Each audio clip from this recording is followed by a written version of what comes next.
Breaking news చూస్తున్నాం. జార్ఖండ్లోని హజారీబాగ్లో మావోయిస్టులకు ఎదురుదెబ్బ తగిలిందని చెప్పుకోవాలి. ఎన్కౌంటర్లో ముగ్గురు సీనియర్ మావోయిస్టులను హతం చేశారు. మొత్తానికైతే మృతుల్లో Maoist senior commander Sahadev Soren, special area committee సభ్యుడు రఘునాథ్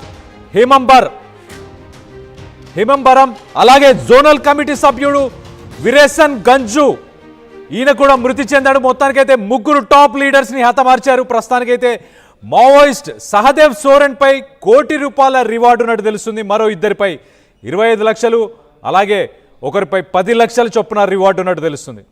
ఘటనా స్థలంలో 3 AK-47 ఆయుధాలని స్వాధీనం చేసుకున్నారు. జూలైలో కోబ్రా జవాన్ని హత్య చేసిన కేసులో కూడా సహదేవ్ సోరెన్ పేరు కూడా ఉన్నట్టు తెలుస్తుంది. మొత్తానికైతే పంతిత్రి అడవుల్లో భద్రతా దళాలు కోబ్రా బెటాలియన్కి సంబంధించిన ఒక జాయింట్ ఆపరేషన్లో ఈ ముగ్గురు మావోలను ఏదో పెద్ద ఆపరేషన్ ప్లాన్ చేస్తున్న సమయంలో ఈ ముగ్గురు మావోలను అయితే మొత్తానికైతే హతమార్చినట్టు తెలుస్తుంది. మావోయిస్టులు కీలక నేతలు హిడ్మాతోని కూడా సహదేవ్ సోరెన్కి సన్నిహిత సంబంధాలు ఉన్నట్టు కూడా తెలుస్తుంది. మొత్తం మీద టాప్ లీడర్స్, మావోయిస్ట్ కమాండర్స్ అని చెప్పొచ్చు. వీళ్ళందరినీ ఒక పథకం ప్రకారం కేంద్ర బలగాలు, అలాగే జోనల్ కమిటీ మెంబర్స్ వీళ్ళందరినీ కేంద్ర బలగాలు, కోబ్రాకు సంబంధించిన బెటాలియన్ వీళ్ళందరినీ టార్గెట్ చేసింది. అంటే ఒక ఆర్గనైజేషన్కి సంబంధించి టాప్ లీడర్స్ని కనుక ఇలా ఎగ్జిక్యూట్ చేస్తే అప్పుడు అది కుప్పకూలిపోయే అవకాశం ఉంటుంది. కాబట్టి కేంద్ర బలగాలు ఇలాంటి టాప్ లీడర్స్ని టార్గెట్ చేసినట్టు మొత్తం ఏదైతే తెలుస్తుంది. ఒకరిపై ₹1 కోటి, అలాగే ఇంకొకరిపై 25 లక్షలు, ఇంకొకరిపై 10 లక్షల రివార్డు ఉంది. అలాగే ముగ్గురి దగ్గర AK-47s, ఫుల్లీ ఆటోమేటిక్ రైఫిల్స్ అని చెప్పుకోవచ్చు. సో AK-47s కూడా దొరికాయి. దీనికి సంబంధించి మరిన్ని వివరాలు మా ప్రతినిధి ఉదయ్ ఉన్నారు. ఉదయ్తో మాట్లాడి తెలుసుకునే ప్రయత్నం చేద్దాం. ఉదయ్, చెప్పండి, అసలు టాప్ లీడర్స్ని టార్గెట్ చేయడానికి గల కారణాలు ఏంటి?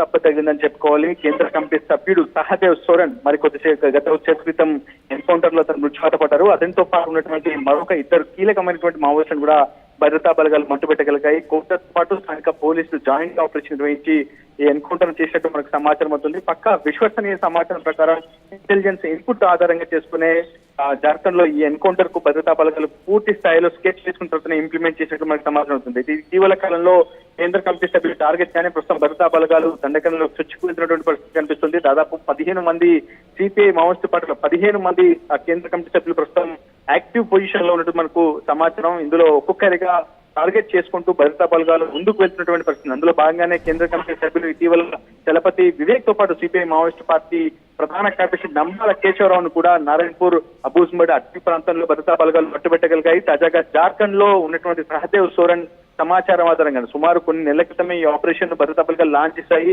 అతని రాడార్ లోనే అతను ఉన్నట్లు తెలుసుకున్నటువంటి భద్రతా బలగాలను చాలా విశ్వసనీయ సమాచారంతో సమూహంగా ఉన్నటువంటి మావోయిస్టుల దళాలపై విరుచుకుపడ్డాయి. ఆ నేపథ్యంలో పరస్పరం మావోయిస్టులకు భద్రతా బలగాలకు మధ్య కాల్పులు కూడా జరిగినట్టు సమాచారం. సహదేవ్ సోరెన్ తో పాటు ఈ మరో ఇద్దరు కీలకమైనటువంటి మావోయిస్టులను కూడా భద్రతా బలగాలు కాల్పుల్లో మృత్యువాత పడేలా చేసినట్టు మనకు సమాచారం అవుతుంది. ప్రస్తుతం ఈ ఘటన నుంచి మరికొన్ని క్లారిటీ అప్డేట్స్ కూడా రావాల్సి ఉంది. ప్రస్తుతం జార్ఖండ్ పోలీసులు మృతదేహాలను కలెక్ట్ చేసుకుంటున్నారు. మరికొద్ది సేపట్లో అధికారికమైనటువంటి ప్రకటన కూడా విడుదల చేసే అవకాశం ఉంది. ఆపరేషన్ ఏ విధంగా జరిగింది, ఎప్పుడు ఆపరేషన్ లాంచ్ చేశారు, ఇటువంటి అనేక అంశాలను కూడా భద్రతా బలగాలు మరికొద్ది సేపట్లో మీడియాకు బ్రీఫ్ చేసే అవకాశం అవుతుంది. ప్రస్తుతం 15 మంది కేంద్ర కమిటీ సభ్యులు మరొకరు కూడా మృత్యువాత పడ్డారు. సహదేవ్ సోరెన్ ఒక్కసారిగా సిపిఐ మావోయిస్టు పార్టీకి మరొక భారీ ఎదురు దెబ్బ తగిలిందని చెప్పుకోవాలి. గత 2 రోజుల క్రితం సిపిఐ మావోయిస్టు పార్టీకి సంబంధించినటువంటి కేంద్ర కమిటీ సభ్యురాలు సుజాతక్క అలియాస్ పద్మావతి అలియాస్ పోతుల కల్పన కూడా తెలంగాణ పోలీసుల ఎదుట లొంగిపోయింది. ప్రస్తుతం మావోయిస్టు పార్టీ తీవ్రమైనటువంటి గడ్డుకాలను ఎదుర్కొంటుంది.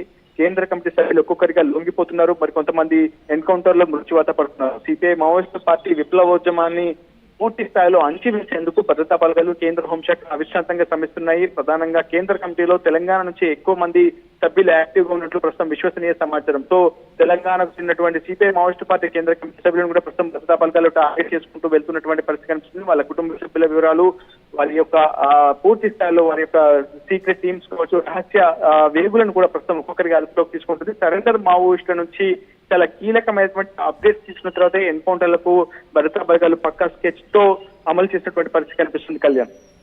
Right Uday, thanks for the update. మొత్తం మీద అయితే జార్ఖండ్లోని హజారీబాగ్లో మావోయిస్టులకు ఎదురు దెబ్బ పడిందని చెప్పుకోవాలి. ఒక రకంగా టాప్ కమాండర్స్, వాళ్ళంతా టాప్ కమాండర్స్, ఒక్కొక్కరిపై ₹1,00,00,000, 10 లక్షలు, 25 లక్షల రివార్డ్స్ ఉన్నాయి. అలాంటి టాప్ కమాండర్స్ని టార్గెట్ చేసే కేంద్ర బలగాలు. ఆ ఆర్గనైజేషన్ అనాలా మరి ఏమనాలో కానీ, అలాంటి వాటిని కుప్పకూల్చడానికి టాప్ లెవెల్లో ఉన్న వాళ్ళనే టార్గెట్ చేశారు. తెలంగాణకు సంబంధించిన వాళ్ళు, ఆంధ్రాకు సంబంధించిన వాళ్ళు, తెలుగు రాష్ట్రాలకు సంబంధించిన వాళ్ళు ఎక్కువ శాతం ఈ టాప్ కమాండర్ పొజిషన్లో ఉండేవాళ్ళు అని చెప్పుకొచ్చారు. ఈ ముగ్గురికి కూడా హిడ్మాతోని కూడా సాన్నిహితంగా ఉండేవాళ్ళు. వీళ్ళకి అన్ని సత్సంబంధాలు కూడా ఉన్నాయని చెప్పేసి తెలుస్తుంది. మొత్తానికైతే జార్ఖండ్లో మే 1న ఓర్సా లతేహార్ అనే ఒక లొకేషన్లో మున్షిని చంపేశారు. అప్పుడు ఆయూబ్ అహ్మద్ అనే అతన్ని కూడా చంపేసినట్టు కూడా తెలుస్తుంది. దాని తర్వాత మే 2న కూడా ఇలాంటి ఒక సంఘటన చోటు చేసుకుంది. అక్కడ ఎక్స్ప్లోజివ్స్, ఐఈడీస్, డెటోనేటర్స్ వీటన్నిటి కూడా సీజ్ చేశారు. తర్వాత మే 6న హుసేనాబాద్, పలాము అక్కడ ఉపేందర్ కుమార్ యాదవ్ అలాగే అతనితో పాటు కొన్ని వెపన్స్ వీటన్నిటి కూడా సీజ్ చేశారు. తర్వాత మే 6న మరొక ఇన్సిడెంట్ జరిగింది లాతేహార్. అక్కడ 5 క్యాడర్స్ని అరెస్ట్ చేశారు.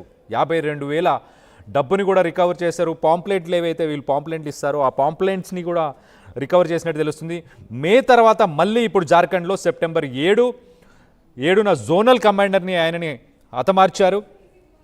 అమిత్ హన్స్దా అలియాస్ అప్టన్ అని చెప్పేసి అతని పేరు. అతని పైన 10 లక్షల రివార్డ్ కూడా ఉంది. అతన్ని హతమార్చిన తర్వాత ఇప్పుడు సెప్టెంబర్ 15న పంతిత్రి ఫారెస్ట్ హజారీబాగ్లో 3 టాప్ లీడర్స్ని ప్రస్తుతానికైతే కేంద్ర బలగాలు టార్గెట్ చేశాయి. టాప్ లెవెల్లో ఉన్న వాళ్ళందరినీ హతమారిస్తే అక్కడ ఉద్యమం అనేది లేకుండా పోతుందన్న ప్రయత్నంలో ఈ కేంద్ర బలగాలు ఇవన్నీ టార్గెట్ చేస్తున్నాయి. మొత్తం మీద అయితే జార్ఖండ్లోని హజారీబాగ్లో మావోయిస్టులకు ఎదురు దెబ్బ పడిందని చెప్పుకోవాలి.